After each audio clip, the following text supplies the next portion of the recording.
ഒരൊറ്റ ആയുധം കൊണ്ട് അവിടെ ഫുൾ സ്റ്റോപ്പ് ഇടാൻ പറ്റും. അത് നമുക്ക് ഈ കളിയൊക്കെ ഒന്ന് കാണാം. വമ്പനെ ഞാൻ വീഴ്ത്തിയിരിക്കും. എന്നിട്ട് പോലും ഇവൻ വീണ്ടും വീണ്ടും ഈ ആക്ഷൻ വീഡിയോ കാണിച്ച്, ആക്ഷൻ വീഡിയോ ആർക്കും കാണിക്കാം ഫിറോസ് ഖാനെ? ഞാൻ ആക്ഷൻ അല്ല കാണിച്ചത്, ഞാൻ നിയമത്തിനാണോ പോയേക്കുന്നത്? എൻ്റെ കയ്യിൽ തെറ്റുണ്ടെങ്കിൽ ഞാൻ നിയമത്തിനോട് പോകത്തില്ല. എൻ്റെ തെറ്റുണ്ടെങ്കിൽ ഞാൻ ആദ്യമായിട്ടൊരു വീഡിയോ ഇതുപോലൊരു കാര്യത്തിൽ എടുത്തില്ല. ഇനി എന്തോ ആയിക്കോട്ടെ, ഇയാൾ ആദ്യത്തെ ഭാര്യയെ വിളിച്ചിട്ട് ഇന്നലെ പുള്ളിക്കാരിയും വിളിച്ച് ഭീഷണിപ്പെടുത്തുന്നുണ്ട്. ഏതോ ഒരു വീഡിയോ വന്നു നിന്നെക്കുറിച്ച്. എല്ലാവർക്കും നമസ്കാരം. നല്ല ഒന്നാം തരം അൽക്കുൽത്ത് പരിപാടികളാണ് ഇവിടെ ഇപ്പോൾ നടന്നുകൊണ്ടിരിക്കുന്നത്. സജിന ഫിറോസ് ദമ്പതികളായിരുന്നവർ തമ്മിലുള്ള അടിയും വഴക്കുമാണ്. ഇത് ചെറിയൊരു ഇടവേളയിൽ പോയി നിൽക്കുന്ന ഒരു കേസാണെന്ന് എനിക്ക് തോന്നുന്നില്ല. ഫിറോസ് വന്നിട്ട് കർമ്മ കുർമ കുറുക്കറി എന്നൊക്കെ പറഞ്ഞിരുന്നു വിളിച്ചോണ്ടിരുന്നു. അപ്പോഴേ ഞാൻ എഴുതി വെച്ചതാണ് ഇവൻ മൂഞ്ചും. കാരണം ഇവനുള്ള കുഴി ഇവൻ തന്നെ കുഴിക്കുന്നു.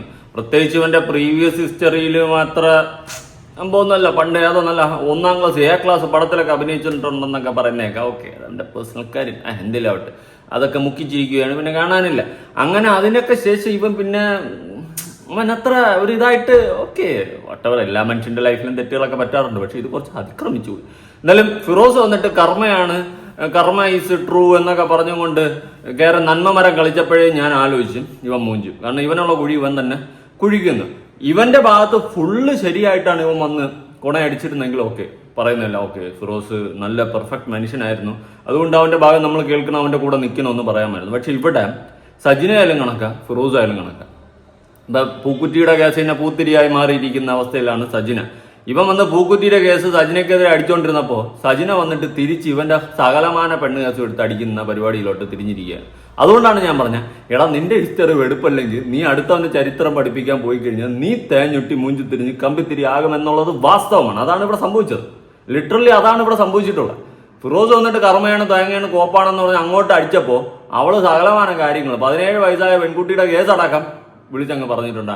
അണ്ണാൻ പോവും ഇപ്പം പക്തായില് പപ്പോ താമസം ചെയ്ത് അങ്ങോട്ട് തന്നെ കെട്ടി എഴുന്നള്ളി പോയേണ്ട അവസ്ഥ വരും. വല്ല ആവശ്യം ഉണ്ടായിരുന്ന അണ്ണാ ഫിറോസ് ഭായിക്ക് ഇതിന്റെയൊക്കെ വല്ല ചുരുക്കമുണ്ട്? മര്യാദയ്ക്ക് തിന്നാവളം തിന്നുകൊണ്ട് വീട്ടിൽ കയറി കമ നടന്ന് ഉണങ്ങിയാൽ പോരായിരുന്നു. ഇതിന്റെ വല്ല ആവശ്യം ഉണ്ടായിരുന്നു? ഇപ്പൊ തേഞ്ഞില്ലേ? എന്തായാലും സജിന പറയുന്നതും കേൾക്കാം, ഫിറോസ് പറയുന്നതും കേൾക്കാം, ഇതിന്റെ ഇടയിൽ ഞാൻ പറയുന്നതും കേൾക്കാം. വീഡിയോ ആദ്യമായി കാണുന്ന ചാനൽ സബ്സ്ക്രൈബ് ചെയ്യാനും വീഡിയോ ലൈക്ക് ചെയ്യാനും ഹൈപ്പ് കൊടുക്കാനും മറക്കണ്ട. അപ്പൊ സജിനെ ആരംഭിച്ചാട്ടെ. ഇന്നലെ ഒരു വീഡിയോ ഒക്കെ ഇട്ടിട്ട് നൈസായിട്ട് അവള് തന്നെ മുക്കി പേടിച്ചു പറിച്ചിട്ടായിരിക്കും. അല്ലെങ്കിൽ തന്നെ ഇവന്റെയൊക്കെ കാൽകീഴിൽ നിന്നുകൊണ്ട് പേടിച്ച് പറിച്ച ഒരു സമയത്ത് സജിന ജീവിച്ചിട്ടുണ്ടാകും. സജിനയുടെ ഭാഗത്തും തെറ്റുകളുണ്ടാകും. മനസ്സിലായ? രണ്ടും കണക്കാ. അതുകൊണ്ടാ ഞാൻ പറഞ്ഞത്, നീയൊക്കെ രണ്ടും കണക്കാ. രണ്ട് വെള്ളത്തിൽ ചവിട്ടിയിട്ട് 4 കാലി കിളിഞ്ഞു പോയ അവസ്ഥയിലാണ് പോകുന്നത്. അത് മനസ്സിലാക്കിയിട്ട് തന്നെയാണ് ഞാൻ സംസാരിക്കുന്നത്.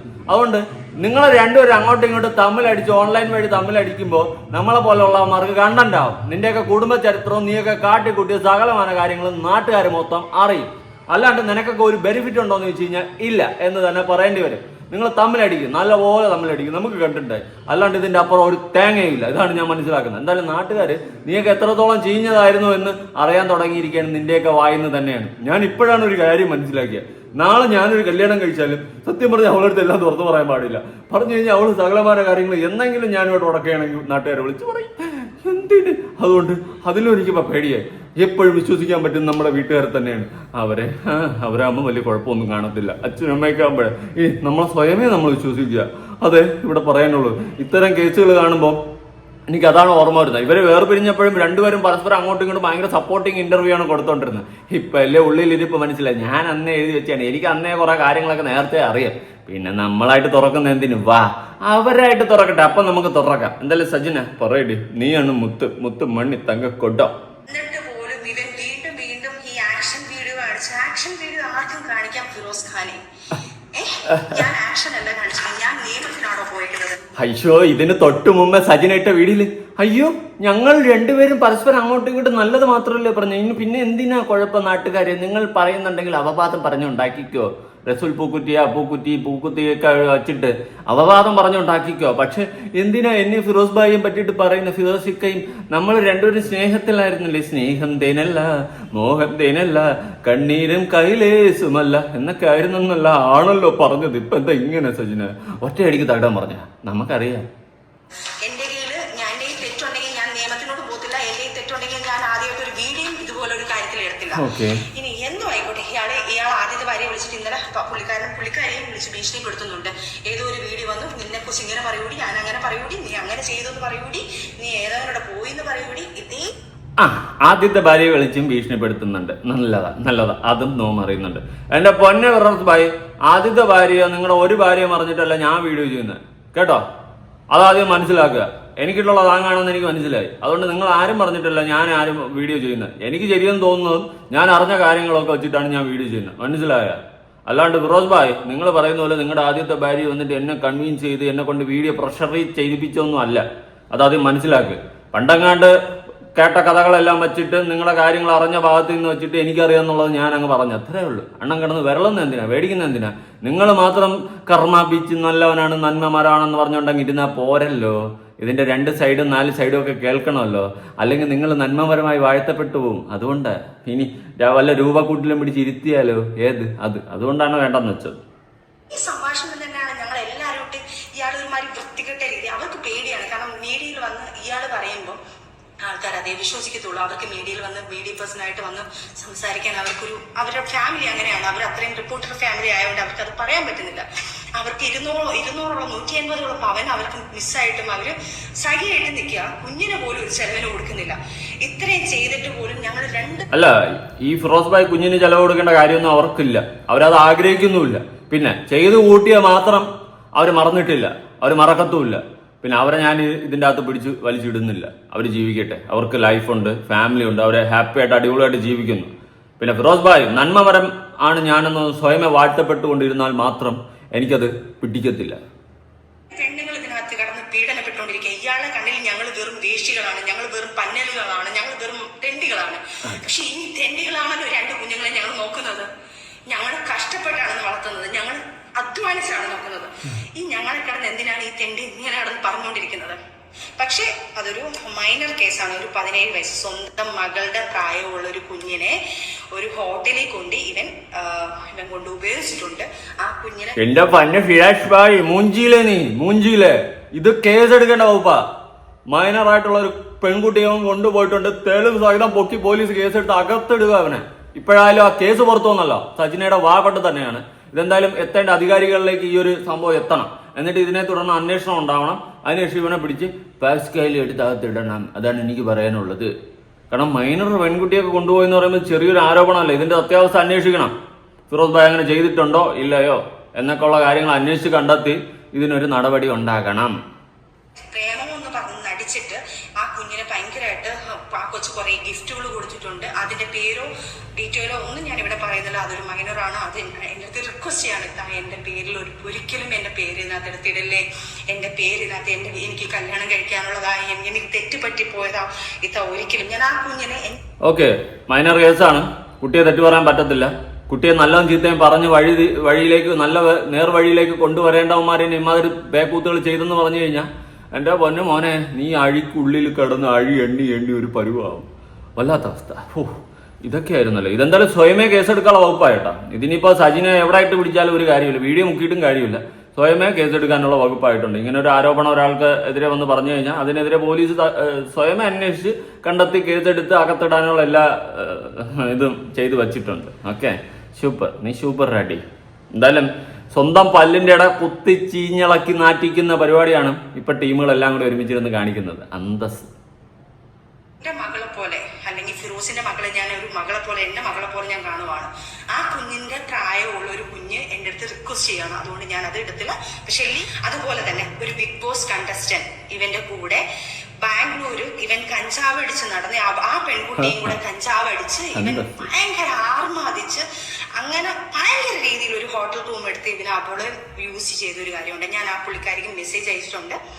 ഞാൻ ആ പുള്ളിക്കാരിയുടെ ഡീറ്റെയിൽ ഇപ്പൊ പറയാതെ ഞാൻ പുള്ളിക്കാരിയോട് സംസാരിക്കണം. എനിക്ക് ഡീറ്റെയിൽ വേണം. ഞാൻ കാര്യങ്ങൾ പറയാം. പുള്ളിക്കാരിയുടെ പുള്ളിക്കാരി മാപ്പെന്ന് പറയട്ടെ. അല്ലെങ്കിൽ എന്നെ വിളിച്ചിട്ടില്ലെങ്കിൽ ആ പുള്ളിക്കാരി ആരാണെന്നും ആ ബിഗ് ബോസ് കണ്ടസ്റ്റന്റ് എന്നറിഞ്ഞ ആരാണെന്നും ഞാൻ ഇനി ആരാ ബിഗ് ബോസ് കണ്ടസ്റ്റന്റ്. എടാ ഞാൻ എന്റെ മിക്ക വീഡിയോസിലും പറയാറുണ്ട് ഞാൻ അത്ര വലിയ നന്മമരമൊന്നുമില്ല, നല്ലവനൊന്നുമില്ല എന്ന് ഞാൻ പറയാറുണ്ട്. പക്ഷെ യുവമാരെയൊക്കെ വെച്ച് നോക്കുമ്പോ ഞാൻ നല്ലവനടാ, നല്ലവൻ. ഗാന്ധിജിടാ, താടിയും മുടിയും വളർത്തിയ ഗാന്ധിജിടാ ഞാൻ. സത്യം അമ്മജിയാണ്. യുവമാരെയൊക്കെ വെച്ച് നോക്കുമ്പോ ബെറ്റർ, ഫാർ ബെറ്റർ. കഞ്ചാവോ മറ്റോ ലഹരികളോ ഒന്നും നമ്മുടെ ലിസ്റ്റിലില്ല. നമുക്ക് ആകെ ഉള്ളൊരു ലഹരി ഒന്ന് ഫുഡ് അടിക്കും, നല്ല ബീഫ്, പൊറോട്ട, മന്തി, അൽഫാം, ഷവായി, ഷവർമ ഇങ്ങനെ വല്ലതൊക്കെ കഴിക്കും. ഈ ഒരു ദുശീലേ ഉള്ളൂ. അല്ലാണ്ട് ഇവന്മാരെ പോലെ കേടുകെട്ടന്മാരൊന്നുമല്ലേ.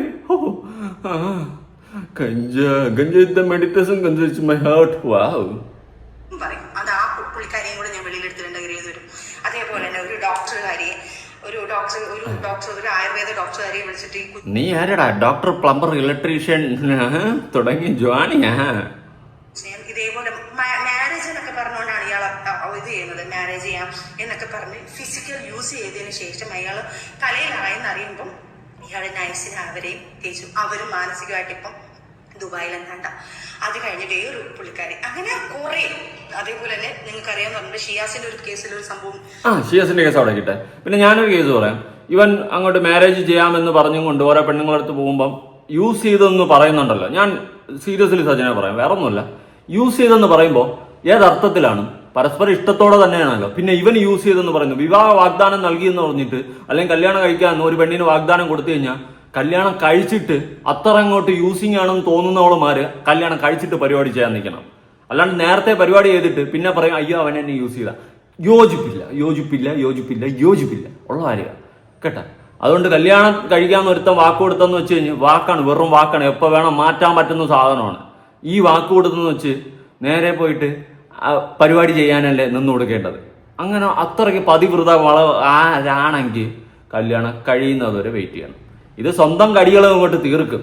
എന്നിട്ട് ഒരു പോയിന്റ് കഴിയുമ്പോൾ അയ്യോ അവനെ വിവാഹ വാഗ്ദാനം നൽകിയിരുന്നു പ്ലക്കി എന്ന് പറഞ്ഞിട്ട് കാര്യമൊന്നുമില്ല. പറയാനുള്ള ഞാൻ പറയും, അത്രേ ഉള്ളൂ. നമുക്ക് എല്ലാ സൈഡും പറയണമല്ലോ.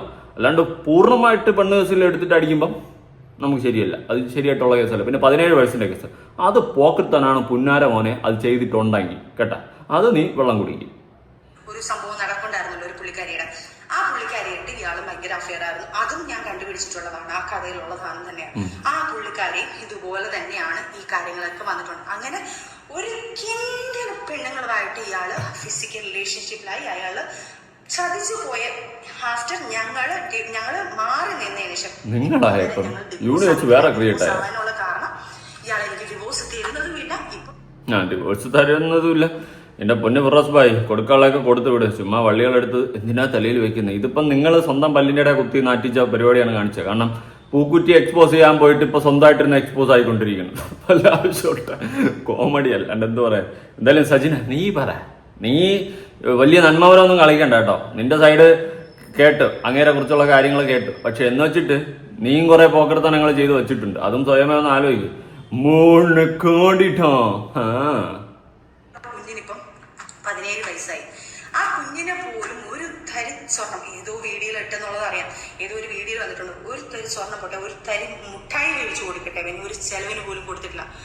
എന്നിട്ട് പോലും ഈ കാര്യങ്ങൾ വരുമ്പം, പ്രശ്നങ്ങൾ വരുമ്പോഴത്തേക്ക് ഈ കാര്യങ്ങളായിരുന്നു ഡിവോഴ്സിന്റെ കാര്യങ്ങളും ഈ കാര്യങ്ങളൊക്കെ മനസ്സിലാക്കിയിട്ട് ലാസ്റ്റ് ഇവൻ പറയുന്നു ഈ കുഞ്ഞിനെ, സോറി അതിൻ്റെ ഇടയ്ക്ക് ഞാൻ എൻ്റെ മൈൻഡ് വേറെ ഇങ്ങോട്ട് പോയി, അതുകൊണ്ടാണ് സോറി.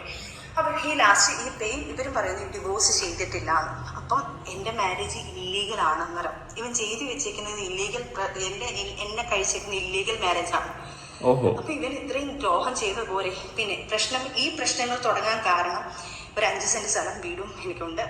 ആ വസ്തു ഞാൻ അവന്റെ പേരിലോട്ട് എഴുതി കൊടുക്കണം, എഴുതി കൊടുത്താൽ അവൻ എനിക്ക് ഡിവോഴ്സ് തരാന്നാ പറയുന്നത്. ഇവിടെ സജിന തന്നെ പറഞ്ഞിട്ടുണ്ടായിരുന്നു ആദ്യത്തെ ഭാര്യയില് 100 പവൻ സ്വർണം മുക്കിയെന്ന്.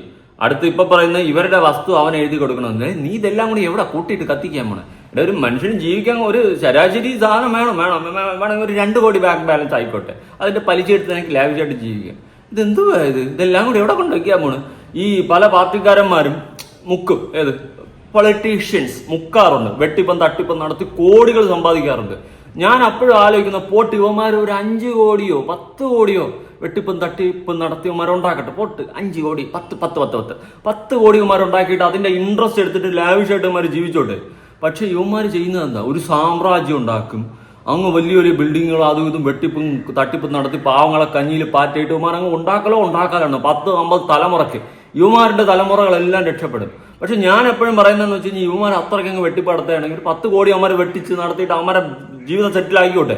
അതിനുശേഷം ബാക്കിയെങ്കിലും ജനങ്ങൾക്ക് വേണ്ടി ചെയ്തുകൂടെ എന്നാണ് ഞാൻ ആലോചിക്കുന്നത്. അത് ഞാൻ പലപ്പോഴും എൻ്റെ ഫ്രണ്ട്സിനോടും പറഞ്ഞിട്ടുണ്ട്. എടാ ഞാനൊക്കെ കയറി കഴിഞ്ഞാൽ ഓക്കെ, എൻ്റെ ഒരു ആവശ്യത്തിന് എൻ്റെ ഒരു ജീവിതം ജീവിക്കാനായിട്ട് ഞാൻ മാക്സിമം ഒരു 1-2 കോടി, അത് കഴിഞ്ഞാൽ ഞാൻ എല്ലാം ജനങ്ങൾക്ക് വേണ്ടി ചെയ്യും. ഞാൻ ഓപ്പണായിട്ട് പറഞ്ഞിട്ടുള്ള കാര്യമാണ്. വെട്ടിപ്പ് നടത്തുമെന്നല്ല, എനിക്ക് കഴിയുന്നതിൽ ചെയ്യുന്ന പദ്ധതി എന്നൊക്കെ കുറച്ച് വലിച്ച് ഞാൻ ഒരു 2 കോടി സേവ് ചെയ്തിട്ട് ബാക്കി ഞാൻ ഉറപ്പായിട്ട് ജനങ്ങൾക്ക് ചെയ്യും. ഇങ്ങനെയെങ്കിലും ചെയ്തിരുന്നെങ്കിൽ ഈ നാടൊക്കെ നന്നായേനെ. ഇത് റോഡിലും മറ്റതിലും മറിച്ചതിലും എല്ലാത്തിലും മുക്കലും ഇവന്മാർ ഈ കോടികളെല്ലാം കൂടി എവിടെ കൊണ്ടിടുമെന്നാണ് ഞാൻ ആലോചിക്കുന്നത്. കൂട്ടിയിട്ട് കത്തിച്ചാൽ പോലും തീരൂല. അവസ്ഥ വല്ലാത്ത അവസ്ഥ. പറ. ഞാൻ പറഞ്ഞു പറ്റത്തില്ല, എനിക്ക് എൻ്റെ കുഞ്ഞുങ്ങളാണ്, എൻ്റെ കുഞ്ഞുങ്ങൾക്ക് വേണ്ടിയിട്ടുള്ളത് നിങ്ങൾക്ക് അടിച്ചു പൊളിക്കാൻ ഇതൊന്നും ചെയ്യാൻ പറ്റത്തില്ല. ഇപ്പം ജപ്തിയായി കിടക്കുകയാണത്.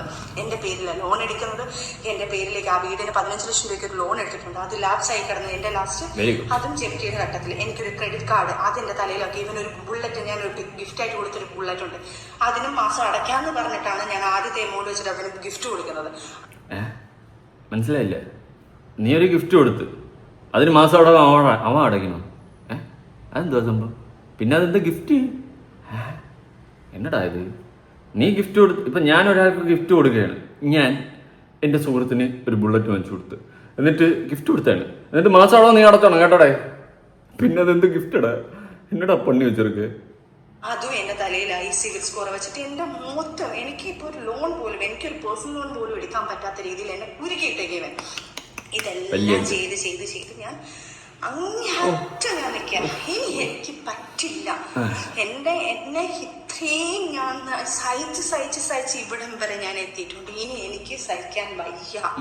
എന്നെ കൊണ്ട് ഇതെല്ലാം പറയിപ്പിച്ചാണ്. ഇനി എന്റെ കുഞ്ഞുങ്ങളെ പോലും, ഇനി ഒരു പക്ഷെ ഞാൻ ഇത് പറഞ്ഞില്ലെങ്കിൽ എന്റെ കുഞ്ഞുങ്ങളെ കൊണ്ട് നോക്കേണ്ട ഞാനാണ് ഈ 2 കുഞ്ഞുങ്ങളെ നോക്കേണ്ടത്. നാളെ കാലത്ത് എന്റെ കുഞ്ഞുങ്ങളെ പോകുമ്പോൾ നിന്റെ ഉമ്മ ഇങ്ങനെ ആയതില്ലേ മറ്റേതായിരുന്നു എന്ന് പറഞ്ഞു കഴിഞ്ഞാൽ എനിക്ക് എന്റെ കുഞ്ഞുങ്ങൾക്ക് നാണക്കേട്. എന്റെ മോൻ വിളിച്ചെന്നില്ല പറഞ്ഞു, പപ്പ ഉമ്മയുടെ വീഡിയോ ഇങ്ങനെയുള്ള പപ്പ വീഡിയോകളൊന്നും ഇടല്ലേ, എന്റെ ഉമ്മയ്ക്ക് എന്തെങ്കിലും സംഭവിച്ചു കഴിഞ്ഞാൽ ഞാൻ പപ്പാടൊന്നും മിണ്ടത്തില്ല. ഞാൻ ആ വീഡിയോ നിങ്ങൾക്ക് വേണമെങ്കിൽ അത് എന്റെ കുഞ്ഞിന്റെ ഫോട്ടോ അതിന് ഇടാൻ പറ്റുന്നില്ല. കുഞ്ഞൊരു എഴുതി റൈറ്റ് ചെയ്തിട്ട് ഒരു സാധനം ഞാൻ ഇട്ട് കൊടുത്തു. കാരണം ഇവൻ എന്നിട്ട് ആ കുഞ്ഞു പോലും പറയുന്നത്, എന്നിട്ട് ഞാൻ ഞെട്ടിപ്പോയി. എന്റെ മോൻ പറയുന്നത്, പപ്പ ഞാൻ ഇനി 5ാം ക്ലാസ്സിലായ എന്നെ എല്ലാരും കൂടെ കളിയാക്കും, പപ്പ ഒന്നും ഇങ്ങനെ പറയല്ലേ ഉമ്മി. കറക്റ്റാ. നിങ്ങൾ തമ്മിൽ അങ്ങോട്ടും ഇങ്ങോട്ടും ചെളിവാരി അടിക്കുന്നത് ഫേസ് ചെയ്യേണ്ടി വരുന്ന ആ മക്കളാണ്. നിന്റെയൊക്കെ ലൈഫ് എന്തോ കോഞ്ഞാട്ടകളായിക്കൊണ്ടിട്ട് നീക്ക് എന്നാ തലതെറിഞ്ഞ പോകണോ പോട്ടെ. മക്കളെന്ന് പറയുന്നവരുണ്ടെങ്കിൽ അവരാണ് ഇത് ഫേസ് ചെയ്യേണ്ടി വരുന്നത്. നാളെ ഞാനൊരു കല്യാണം കഴിച്ചെന്ന് വെച്ചോ എക്സാമ്പിൾ, കല്യാണം കഴിച്ച് അവളുമായിട്ട് എന്തെങ്കിലും പ്രശ്നം ഉണ്ടായി അവൾ വന്ന് സോഷ്യൽ മീഡിയയിൽ പറഞ്ഞാൽ ഞാനൊരു പരിധി വിട്ട് സംസാരിക്കത്തില്ല. മക്കളുണ്ടെങ്കിൽ അതിൻ്റെ റീസൺ പുറത്തിറങ്ങുമ്പോൾ ഇവരാണ് ഇത് ഫേസ് ചെയ്യേണ്ടി വരുന്നത്. മനസ്സിലായി? നമ്മൾ അതെങ്കിലും ചിന്തിക്കുക. ഇപ്പോൾ സജിനെ ആയാലും വന്നിരുന്ന് ചെളിവാരി അടിക്കുമ്പോൾ ഇതെല്ലാം ഫേസ് ചെയ്യേണ്ടി വരുന്ന മക്കളാണ്. അത് മനസ്സിലാക്കുക. ഇപ്പോൾ ഫിറോസിനെ പറ്റിയിട്ട് ഇത്ര എക്സ്പോസ് ചെയ്ത് ഫേസ് ചെയ്യേണ്ടി വരുന്നത് മക്കളാണ്. നിന്റെ അപ്പൻ അങ്ങനെ ഉള്ളവനല്ലടാ എന്ന് പറഞ്ഞുള്ള ചോദ്യം അടക്കം പിള്ളേർ ഫേസ് ചെയ്യേണ്ടി വരും. സാമാന്യ ബോധം വെച്ച് ചിന്തിച്ചാൽ കാര്യങ്ങളൊന്നും കണക്റ്റ് ആവും. സപ്പോർട്ട് ചെയ്തല്ലേ വീഡിയോ ഇട്ടത്, ഉമ്മിക്ക് വേണമെങ്കിൽ പപ്പ എന്ത് വേണമെങ്കിൽ ചില കാര്യങ്ങളൊക്കെ വേണമെങ്കിൽ പറയാലോ എന്ന് എന്റെ കുഞ്ഞു ചോദിച്ചു. എന്നിട്ട് പോലും ഇവൻ വീണ്ടും ഈ ആക്ഷൻ വീഡിയോ കാണിച്ചു. ആക്ഷൻ വീഡിയോ ആർക്കും കാണിക്കാം ഫിറോസ് ഖാനെ. ഞാൻ ആക്ഷൻ അല്ല കാണിച്ചത്, ഞാൻ നിയമത്തിനാണോ പോയേക്കുന്നത്. എന്റെ കയ്യിൽ എന്റെ ഈ തെറ്റുണ്ടെങ്കിൽ ഞാൻ നിയമത്തിനോട് പോകത്തില്ല. എന്റെ ഈ തെറ്റുണ്ടെങ്കിൽ ഞാൻ ആദ്യമായിട്ട് ഒരു വീഡിയോ ഇതുപോലെ ഒരു കാര്യത്തിൽ എടുത്തില്ല. ഇനി എന്തോ ആയിക്കോട്ടെ, ഇയാൾ ആദ്യത്തെ ഭാര്യയെ വിളിച്ചിട്ട് ഇന്നലെ പുള്ളിക്കാരെയും വിളിച്ച് ഭീഷണിപ്പെടുത്തുന്നുണ്ട്. ഏതോ ഒരു വീഡിയോ വന്നു, നിന്നെക്കുറിച്ച് ഇങ്ങനെ പറയൂടി, ഞാൻ അങ്ങനെ പറയൂടി, നീ അങ്ങനെ ചെയ്തെന്ന് പറയൂടി, നീ ഏതോനോടെ പോയി എന്ന് പറയൂടി. ഇതേ സംഭാഷണം തന്നെയാണ് ഞങ്ങൾ എല്ലാവരും ഇട്ട് ഇയാൾ ഒരുമാതിരി വൃത്തികെട്ട രീതി. അവർക്ക് പേടിയാണ്. കാരണം മീഡിയയിൽ വന്ന് ഇയാൾ പറയുമ്പോൾ ആൾക്കാർ അതേ വിശ്വസിക്കത്തുള്ളൂ. അവർക്ക് മീഡിയയിൽ വന്ന് മീഡിയ പേഴ്സണായിട്ട് വന്ന് സംസാരിക്കാൻ അവരുടെ ഫാമിലി അങ്ങനെയാണ്. അവർ അത്രയും റിപ്പോർട്ടർ ഫാമിലി ആയതുകൊണ്ട് അവർക്ക് അത് പറയാൻ പറ്റുന്നില്ല. അവർക്ക് 200 150 പവൻ അവർക്ക് മിസ്സായിട്ടും അവർ സഹിയായിട്ട് നിൽക്കുക. കുഞ്ഞിനെ പോലും ഒരു ചെലവിന് കൊടുക്കുന്നില്ല. ഇത്രയും ചെയ്തിട്ട് പോലും ഞങ്ങൾ 2 പെണ്ണുങ്ങൾ ഇതിനകത്ത് കിടന്ന് പീഡനപ്പെട്ടുകൊണ്ടിരിക്കുക. ഇയാളുടെ കണ്ണിൽ ഞങ്ങൾ വെറും ദേഷികളാണ്, ഞങ്ങൾ വെറും പന്നലുകളാണ്, ഞങ്ങൾ വെറും തെണ്ടികളാണ്. പക്ഷെ ഈ തെണ്ടികളാണല്ലോ 2 കുഞ്ഞുങ്ങളെ ഞങ്ങൾ നോക്കുന്നത്. ഞങ്ങൾ കഷ്ടപ്പെട്ടാണ് വളർത്തുന്നത്, ഞങ്ങൾ അധ്വാനിച്ചാണ് നോക്കുന്നത്. ഈ ഞങ്ങളെ കിടന്ന് എന്തിനാണ് ഈ തെണ്ടി ഇങ്ങനെ കിടന്ന് പറഞ്ഞുകൊണ്ടിരിക്കുന്നത്? സഖി കേട്ടിട്ടാണ് ഞാൻ ഇതെല്ലാം പറഞ്ഞു പോകുന്നത്. എനിക്ക് വയ്യ. അത് കഴിഞ്ഞിട്ടാണ് തീവ്രമായിട്ടാണ് ഓരോ കാര്യം, ഇവന്റെ കാര്യങ്ങൾ പല കാര്യങ്ങളും ഞാൻ അറിയുന്നുണ്ട്. എന്റെ ലൈഫിൽ നിന്ന് എഴുതിയിട്ട ഞാൻ ഇവനെ ഞാൻ ഇതാക്കണം. എന്റെ ലൈഫിൽ ഒരാൾ വന്നിട്ടുണ്ടോ വന്നിട്ടില്ലയോ, ഇനി ആര് വരുന്നോ, ഇവൻ എന്തിനറിയണം? ഇവൻ കാണിച്ചു തുടങ്ങി ചക്കരയാണെങ്കിൽ മൊത്തത്തിൽ ഫിറോസ് മൂഞ്ചി. ഇവൻ ഇമാതിരി ചെറ്റത്തനം ചെയ്തിട്ടാണെങ്കിൽ ഇവള് വേറെ ലൈഫിൽ ആളെ സെലക്ട് ചെയ്തെങ്കിൽ അവൻ മൂഞ്ചി. പിന്നെ വേറൊരു കേസ്, ഒരു 3 കോടിയുടെ കഥ കിടപ്പുണ്ട് സജിന. ഞാൻ അറിഞ്ഞ കഥയാ കേട്ടോ. അതിന് മിക്കവാറും സജിനൊന്ന് എക്സ്പ്ലനേഷൻ തരേണ്ടി വരും, ഒരു 3 കോടിയുടെ കണക്ക്. ആ കണക്ക് അങ്ങോട്ട് ശരിയാവുന്നില്ലല്ലോ ഈ കഥ. ഇതിപ്പം ഞാൻ ഒരു കാര്യം പറയടേ, എന്നെ കുറിച്ച് ഒരു ആരോപണം വന്നെന്ന് വെച്ചോ, എക്സാമ്പിൾ ഞാൻ വന്നിരുന്നിട്ട് എൻ്റെ സൈഡ് ക്ലിയർ ചെയ്തല്ലേ സംസാരിക്കത്തുള്ളൂ. ആണ് അല്ലേ? ആണ്. അതുപോലെ തന്നെ ഇവിടെ അത്രേ ഉള്ളൂ. അവരവരെ സപ്പോർട്ട് ചെയ്ത് അവരവരെ നന്മവരാക്കി നല്ലവരാണെന്ന് പറഞ്ഞുകൊണ്ട് അങ്ങോട്ട് സംസാരിക്കും. അവരവരോ തെറ്റ് അവരവർ മറച്ചു വയ്ക്കും. പക്ഷേ എൻ്റെ കേസ് ഇങ്ങനെ എന്തെങ്കിലും വന്നെന്ന് വയ്ക്കുക, ഞാൻ എൻ്റെ തെറ്റും പറയും, ഓപ്പോസിറ്റ് ഇരിക്കുന്നതിൻ്റെ തെറ്റും പറയും. ഞാൻ എന്നെ തെറ്റ് ചെയ്ത് സത്യമുള്ള ഒരമ്മച്ചിയാണോ പറയും. ഞാൻ ഈ ലോകം കണ്ട നന്മമരോ ഗാന്ധിജിയോ ഒന്നും കിടയാത് കേട്ടാ അപ്പിടി. എന്നാൽ ഇവനെ പോലെയല്ല. കാണിച്ചു കൂട്ടുന്ന പ്രോപ്പർത്തം ഞാൻ അതും കൂടെ ഇതിനകത്ത് മെൻഷൻ ചെയ്തിട്ടുണ്ട്. എനിക്ക് ഒരാള് ഒരു കാര്യം വിവരം പറഞ്ഞിട്ടുണ്ട്. അതിന്റെ സത്യാവസ്ഥ ഞാൻ വിളിച്ചു തിരക്കിയിട്ടുണ്ട്. പക്ഷെ അതൊരു മൈനർ കേസാണ്. ഒരു 17 വയസ്സ് സ്വന്തം മകളുടെ പ്രായമുള്ള ഒരു കുഞ്ഞിനെ ഒരു ഹോട്ടൽ അനുഭവിക്കുന്ന 17 വയസ്സിന്റെ കേസ് വെള്ളം കുടിക്കും. അവർക്ക് അറിയത്തുള്ളൂ എന്താണെന്ന്. പ്ലീസ്, ഞാൻ ഇതിനകത്തൊന്നും പറയുന്നത് ഒരു കള്ളത്തരവുമില്ല. അതുകൊണ്ടാണ് ഞാൻ നിയമവശാൽ തന്നെ പോയിട്ട് ലീഗലി തന്നെ പോയിട്ടുള്ള കാര്യങ്ങൾ ചെയ്തിട്ട് വീഡിയോ ചെയ്യാമെന്ന് വിചാരിച്ചു. കാരണം എൻ്റെ ഈ തെറ്റുണ്ടെങ്കിൽ കള്ളത്തരം ഉണ്ടെങ്കിൽ ഞാൻ ലീഗലി പോകേണ്ട ആവശ്യമില്ല. ലീഗലി ഞാൻ എല്ലാ കാര്യങ്ങളും എടുത്തിടേണ്ട ആവശ്യമില്ല. ലീഗലി എല്ലാ കാര്യവും A to Z നടന്ന കാര്യം തൊട്ട് ഇപ്പം നടന്ന കാര്യങ്ങൾ, ഈ പെൺകൊച്ചിൻ്റെ കാര്യം വരെ ഞാൻ കൊടുത്തിട്ടുണ്ട്. അത് തിരക്കി കണ്ടുപിടിക്കണം, ഉള്ളതാണോ എന്ന് എനിക്കറിയണം, അതിനൊന്ന് തിരക്കണം എന്നുള്ള കാര്യം വരെ ഞാൻ അത് ഉള്ളതാണോ ഇല്ലതാണോ എന്നുള്ളത് അത് ഉള്ളതാണോ എനിക്കറിയാം. പക്ഷെ എന്നാൽ പോലും അത് നിയമവശാ രീതി തന്നെ നടക്കട്ടെ. മൈനർ ആയതുകൊണ്ട് എനിക്കത് കൂടുതൽ പറയാൻ പറ്റുന്നില്ല. 17 അപ്പം മൂഞ്ചി ഫിറോസ് ഭായ്, മൈനർ കേസ് വന്നു കഴിഞ്ഞാൽ അണ്ണൻ റിമാൻഡിലെത്തി. ടാറ്റാ കഥം. വയസ്സുകാരിയാണ്. അപ്പൊ ആ കുട്ടിയുടെ കാര്യങ്ങളും അത് വെളിയിലാവട്ടെ. ഒരു പീഡന കേസ് പോലെ തന്നെ ആയിരിക്കാം ഇതും. അപ്പം ദയവ് ചെയ്ത് ഇത്രയുമാണ് ഞങ്ങളെ. ഓക്കെ, ഇപ്പുറത്തെ മെഴുകലൊന്ന് കാണിക്കാം. വീഴാനുള്ളതൊക്കെ കയ്യിലുണ്ട്. പറ. ഒരൊറ്റ ആയുധം കൊണ്ട് അവിടെ ഫുൾ സ്റ്റോപ്പ് ഇടാൻ പറ്റും. പറ്റും. അത് നമുക്ക് കളിയൊക്കെ ഒന്ന് കാണാം. വമ്പന ഞാൻ വീഴ്ത്തിയിരിക്കും. അതിന് വീണ്ടും വിവാദ വെളിപ്പെടുത്തലുകളുമായി നടൻ ഫിറോസ് ഖാൻ. ശത്രു ആകാശമുട്ടെ വളർന്നു നിൽക്കുന്നത് കൊണ്ടും സൽപ്പേരിന് ഉടമയായതുകൊണ്ടും പെട്ടെന്ന് താഴെ വീഴ്ത്തുവാൻ പറ്റില്ല എന്നും തന്റെ കയ്യിൽ ശക്തമായ തെളിവുകളുണ്ടെന്നും ഫിറോസ് പറയുന്നു. സജന നൂറുമായിട്ടുള്ള ദാമ്പത്യം തകരുവാൻ കാരണം മൂന്നാമതൊരാളുടെ ഇടപെടലാണെന്ന സൂചന നൽകുകയാണ് ഫിറോസ്. ഇതിനു മുൻപും ഇത്തരം വെളിപ്പെടുത്തലുകൾ ഇയാൾ നടത്തിയിട്ടുണ്ട്. സിനിമാ മേഖലയിലെ പ്രമുഖനായ ഒരു വ്യക്തിയുടെ സാന്നിധ്യമാണ് ഇതിന് കാരണമെന്നും ഘട്ടം ഘട്ടമായി താൻ തന്നെ അത് ആരാണെന്ന് ലോകത്തോട് വിളിച്ചു പറയുമെന്നും ഫിറോസ് വ്യക്തമാക്കുന്നു. പണത്തിനു മീതെ പരുന്തും പറക്കില്ല എന്നത് ശരിയായിട്ടുള്ള കാര്യമാണ്. എന്തായാലും അണ്ണൻ പണത്തിന് പരുന്ന് പറത്തിക്കൊണ്ട് അവിടെ ഇരുന്നോ. അണ്ണാ, നമ്മൾ ഒരു കാര്യം മനസ്സിലാക്കേണ്ടത്, നമ്മൾ ഒരു കാര്യം പബ്ലിക്കിലേക്ക് കൊണ്ടുവന്ന് നോട്ടീസ് ചെയ്യാൻ ശ്രമിക്കുമ്പോൾ നമ്മുടെ സൈഡിൽ വല്ല മൂഞ്ചിത്തനങ്ങൾ ഉണ്ടെങ്കിൽ നമ്മളൊന്ന് ചവിട്ടുന്നത് നല്ലതായിരിക്കും. അല്ലെങ്കിൽ നമ്മൾ മൂഞ്ചി തിരിഞ്ഞ് കമ്പിത്തിരിയാവുന്നതിന് കൈയും കണക്കും കാണത്തില്ല. ലെവലിലായിരിക്കും അണ്ണാക്കിൽ അടി കിട്ടുന്നത്. അതുകൊണ്ട് സൂക്ഷിച്ചാൽ ദുഃഖിക്കേണ്ട, അല്ലെങ്കിൽ നല്ലോണം ദുഃഖിക്കേണ്ടി വരും. ഇപ്പം നല്ലോണം ദുഃഖിക്കുന്നില്ലേ ഫിറോസ് ബായ്? എന്തായാലും രണ്ടുപേരും കൂടി ചെളിവാരി അടിച്ചടിച്ച് നമുക്കൊരു എന്റർടൈൻമെന്റ് ആയി. വേറെ കൂടുതലൊന്നും പറയാനില്ല. എന്തായാലും നിങ്ങളുടെ അഭിപ്രായങ്ങളും കാര്യങ്ങളും ഉറപ്പെടുത്താൻ പുതിയ വീഡിയോ ആയിട്ടാണ്.